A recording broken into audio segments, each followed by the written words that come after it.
Well, we turn now to a Fox 5 I-Team investigation into a recycling business. It was started in 2009 by Mayor Kasim Reed's father. Now, one of the investors in the company was a top airport executive at the time, and he accused the mayor's father of fraud. Senior I-Team reporter Dale Russell has this exclusive report. Dale? Russ, you know, before Kasim Reed was even sworn in as mayor, his father, June Reed, incorporated a recycling company. And according to business associates, June Reed traveled to South Carolina with more than 10 investors to set up shop. But during key moments in Kasim Reed's political career, his father was often standing in the background. We came a long way from 3%, didn't we? In December 2009, 19 days after Kasim Reed was first elected mayor, June Reed stepped to the forefront and started a new business, Capital Plastic Recyclers. He opened the plant in Cheraw, South Carolina, about 5 hours north of Atlanta, but close to the home of a family member who had recycling experience. Though the business was in South Carolina, our investigation found some of June Reed's key investors had strong ties to Atlanta government, including a then top executive here at the airport and a business partner of Mayor Reed, who went on to reap millions in airport contracts. This stuff is a mishmash with 3 or 4 colors. So Bob Getsinger and Phillip McElveen helped June Reed get started. They both hoped to work with him. Your impression was there were a lot of investors? initially, yes. Their 100,000 square foot plant in Cheraw takes dirty, ground up plastic, sorts it, and cleans it for resale. What was Capital Plastics Recycling going to do for you?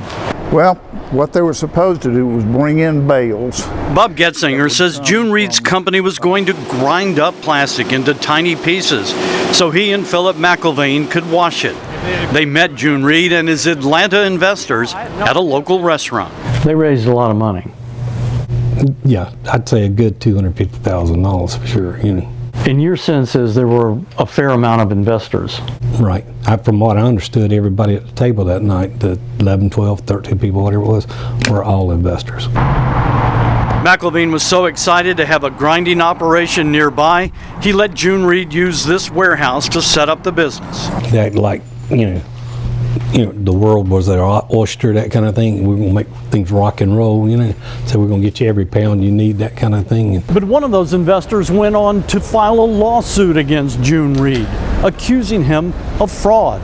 His name was Lance Little, and he was at the time the assistant general manager here at the airport. According to the 2011 lawsuit, June Reed told Lance Little the recycling plant was running 2 8-hour shifts each day, and the plant was earning revenue. So Little invested $50,000 in the new venture. Nearly a year after he made his investment, Lance Little decided to drive here to Cheraw, South Carolina to see the plant for himself. And according to his lawsuit, what he found was the plant was neither operational nor generating money. They weren't running 2 shifts in 2011. No. You don't believe they were making a profit then? No, absolutely not. No.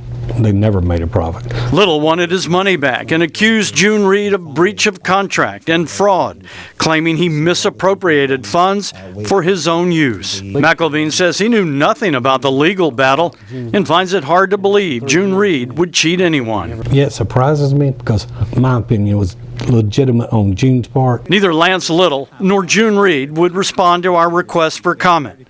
The case was ultimately settled as Reed was paying the money back. McElveen says around 2015 he helped June Reed sell the company to a New York recycling business. Why did it fail, Bob? Just lack of capital, quite frankly. Back at the airport, few people knew about Lance Little's legal battle with the mayor's father. The 2011 lawsuit went unreported. In financial disclosure statements filed with the city, Lance Little denied owning more than $10,000 in stock in any corporation or business entity. Declaring that, one is in business with the father of the mayor, even if you're not employed by the city, one would think is definitely should be there. Edward Queen is a professor in ethics at Emory University. He's troubled by the lack of Lance Little's disclosure and that a top airport executive was investing in the mayor's father's business.